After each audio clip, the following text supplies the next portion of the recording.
برطانیہ میں دوسرے شہروں کی طرح ڈنڈی اسکاٹ لینڈ میں بھی نماز عید الفطر مذہبی جوش و جذبے کے ساتھ ادا کی گئی۔ سینکڑوں مسلمانوں نے نماز عید الفطر پڑھنے کی سعادت حاصل کی۔ نماز عید کے بعد عالم اسلام میں امن، پیار، محبت، بھائی چارے اور کشمیر و فلسطین کے لیے خصوصی دعائیں کی گئیں۔ مزید تفصیل جانتے ہیں قیصر حبیب کی اس رپورٹ میں۔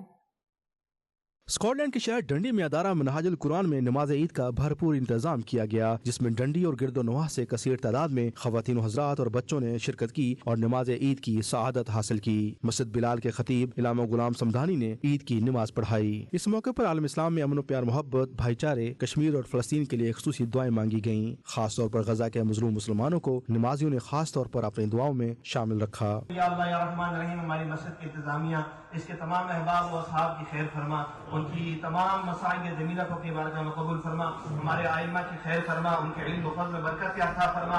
یا اللہ یا رحمان رحیم، ہمارے مسجد کے تمام اسٹوڈنٹس کی خیر فرما۔ علامہ عدیل قاسمی نے امت مسلمہ اور فلسطین کے لیے خصوصی دعا کی۔ یا ارحم الراحمین، ہمارے فلسطین اور کشمیر کے مسلمانوں کو حق کے خود ارادیہ عطا فرما۔ یا اللہ کشمیر اور فلسطین کے مسلمانوں کو آزادی نصیب فرما۔ مسجد انتظامیہ کی جانب سے ادارے کو ماہ رمضان میں انتھک خدمات پیش کرنے پر تحائف پیش کیے گئے اور تمام ائمہ کرام اور نمازیوں کا شکریہ ادا کیا گیا۔ اس موقع پر شرکا نے یوم عید کے پرمسرت موقع پر کچھ یوں اظہار خیال کیا۔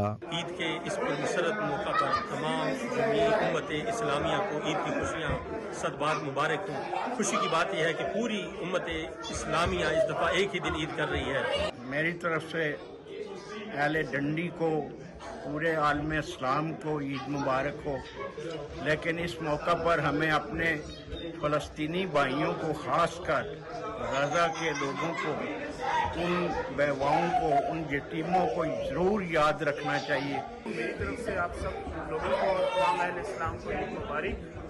اس دفعہ عید ڈنڈی میں کی اور پاکستان کی یاد دوبالا ہو گئی۔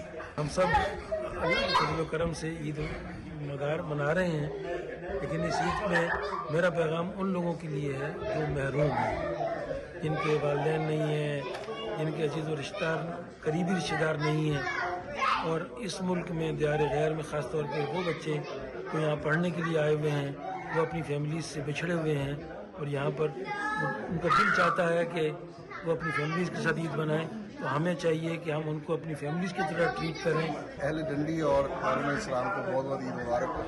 اس دفعہ اس بات کی خوشی ہے کہ میجورٹی عید ایک دن ہو رہی ہے۔ آج کی اس عید سعید کے خوبصورت دن پر میں عالم اسلام کو عید کی مبارکباد پیش کرنا چاہتا ہوں، اور اس کے ساتھ ساتھ میں یہ کہنا چاہتا ہوں کہ فلسطین میں ہمارے جو مسلمان بھائی بہن ہیں، ہم ان کے کرب کو نہیں بھولیں، ان کی تکلیف کو نہیں بھولیں، اور انشاءاللہ ہر محاذ پر، ہر موقع پر ہم ان کے ساتھ کھڑے ہیں۔ আমরা অনেক আন্তরিকভাবে সবাই খুশি এবং আমি বাংলাদেশ একতা অ্যাসোসিয়েশনের পক্ষ থেকে সবাইকে ঈদ মুবারক। ঈদ উল ফিতরের সবাইকে ঈদ মুবারক। نماز عید کے بعد روایتی انداز میں مسلمانوں نے ایک دوسرے کے گلے مل کر عید کی مبارکباد پیش کی۔ اس موقع پر ہر چہرہ خوشی سے کھلا دکھائی دیا۔ ڈنڈی کی تمام مساجد میں آج عید الفطر نہایت مذہبی عقیدت و احترام سے ادا کر دی گئی۔ لوگوں کی کثیر تعداد نے مختلف اوقات میں نماز عیدین ادا کی۔ قیصر حبیب، 92 نیوز، ڈنڈی، اسکاٹ لینڈ۔